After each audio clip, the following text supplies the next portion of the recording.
A blessed day everyone. Ngayong araw na ito ay samahin niyo ako mga kabarangay secretary ko, mga kamamshis ko.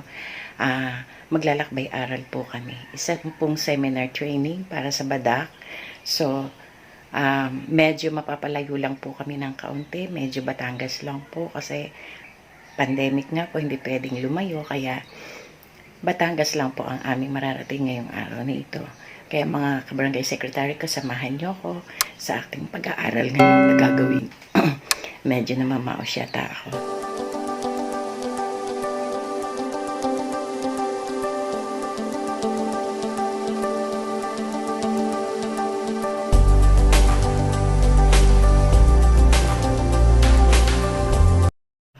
So, ayan mga mamshis. Nagagayak pa ako ng aking mga dadalhin. Ayan.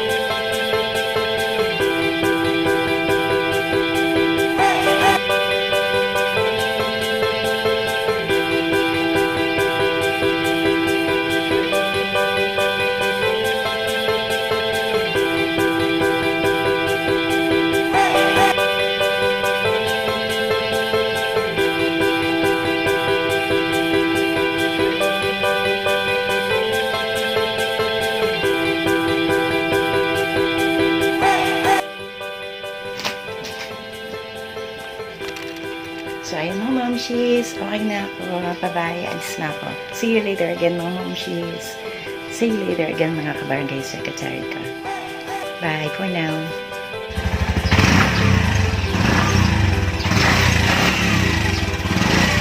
Ayan, we're going. Sasama ko na sa mahap, si Bonsi.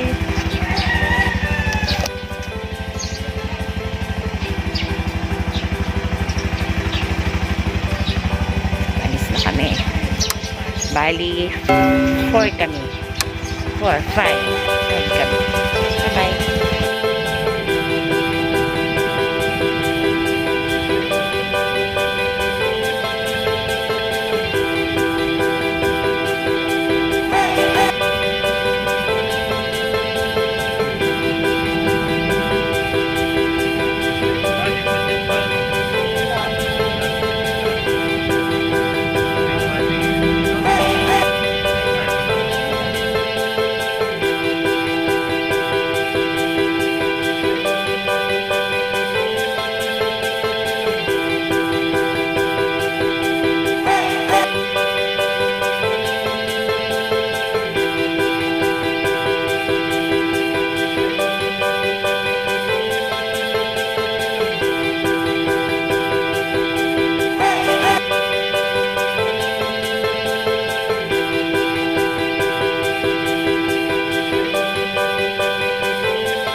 Few inches later.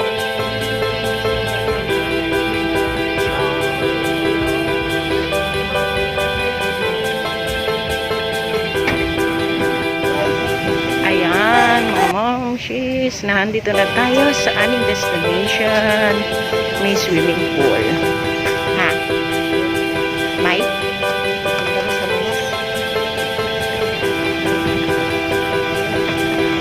Magsiswimming ka? Bibili ka ng short. Ayan. Ang ganda rito sa Batangas. Magsi-CR muna tayo.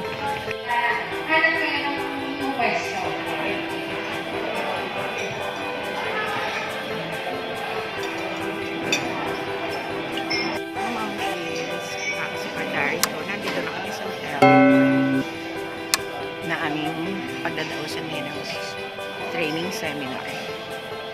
Ayun, bali, inihiwalay yung committee ng Family, Women's and Children tsaka yung SK. So, yung matitira lang dito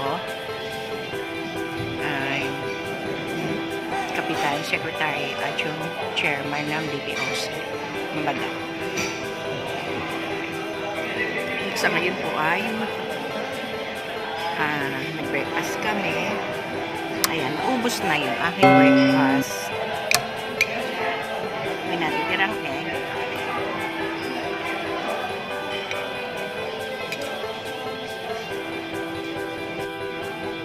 Ayan, maghihintay pa kami na magsimula yung aming seminar.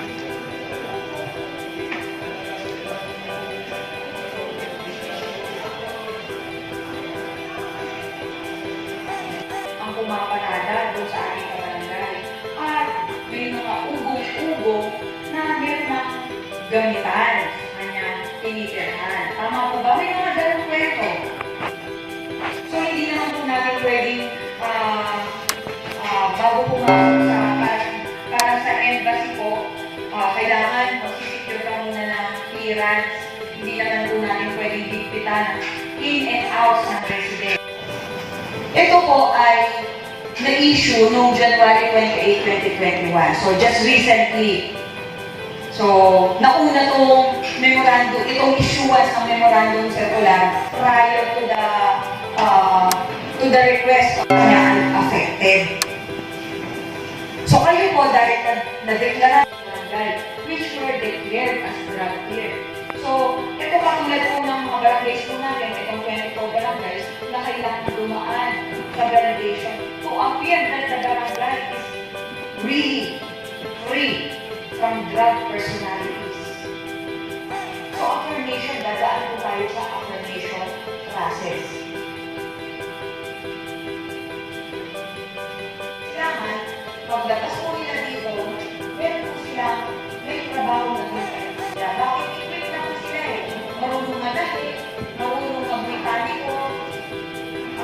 Isang pasto po sa Santa Rosa, yung graduates po doon inabsorb na Toyota. Kasi natutong mag-mekaniko. Dati po kasi, hindi lang po siya pusher, user din po siya. So pag dalawang classification niya ng isang drug personality, dalawang intervention na kanyang pagdadaanan. Kailangan niya ma-rehab at kailangan niya rin ma-reform. Dati po, kung siya ay hindi pa nagbibigyan ng programa, nagbibigyan siya, wala na siya napatapos. Kasi nga, dala ng kanyang paggamit ng illegal na droga. Pero syempre, kung na-reform na po siya, naturuan siya, ayun, meron na po siyang trabaho.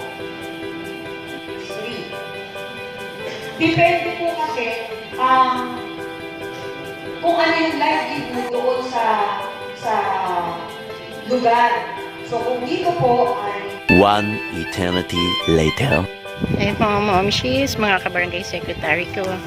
As you can see, yung bundok ng yung bundok ng Taal, ayan nasa likod ko. Ayan. Sa ngayon, tapos na yung aming seminar for this day. So, dito kami matutulog ngayon, dyan sa hotel na yan. Nandun kami sa 3rd floor. Ayan, yung hotel na yon, doon kami matutulog sa 3rd floor. So, ayun. Hindi ko na share sa inyo kung anong aming mga napag-aralan sa araw na ito. Kasi, tungkol siya sa BADAC. Baka magalit, baka pagalitan ako.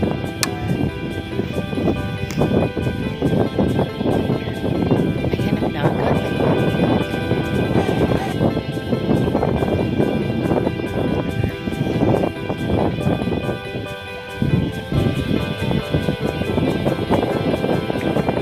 Yan ang aming kapitan. Si Constantine. Dagat. Baka mahulog kayo, oh. Ay, kaya pala may amoy. Maraming patay na isda. Ayan, nakakatakot dumungaw. Ang daming patay na tilapia. ay oo. Nalasan sila. Nalaso ng dumi. Ayan, nakita nyo ng malapitan ang Taal Volcano.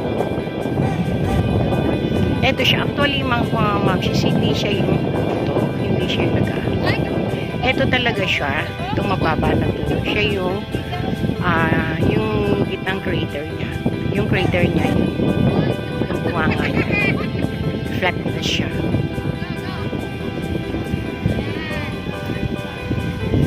Payapa ang dagat.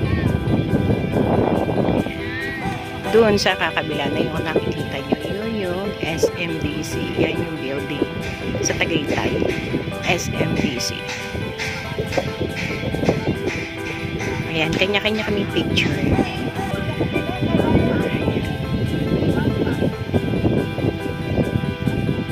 Ang sarap ng hangin. Medyo mainit-init nga lamang.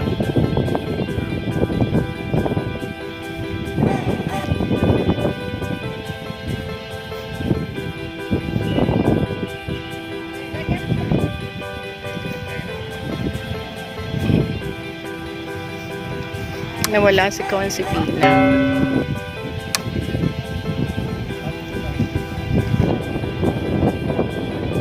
Ano meron? Uy, nagpipicture sila doon. Nandun si Consipina sa kanyang house. So, bali magkakasama kami rito. Barangay Secretary, mga barangay, barangay kagawad, other peace and order, mga SK chairman, tsaka yan sila mga pamasi, mga kagawad, committee ng violence against women.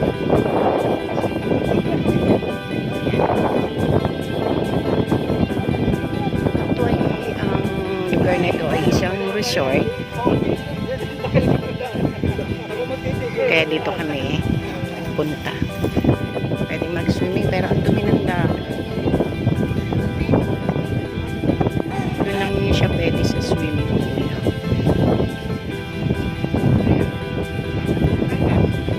Yun yung mga bangka na yun. Yan, mga mangingisda.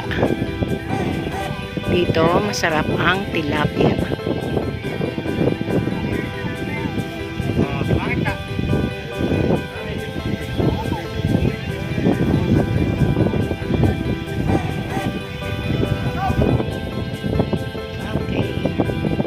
Mamaya uli mga momshies. Bye for now. Ayan, mga momshies. Diyan kami mag-overnight stay sa kami. Isa na kami sa aming hotel. Diyan kami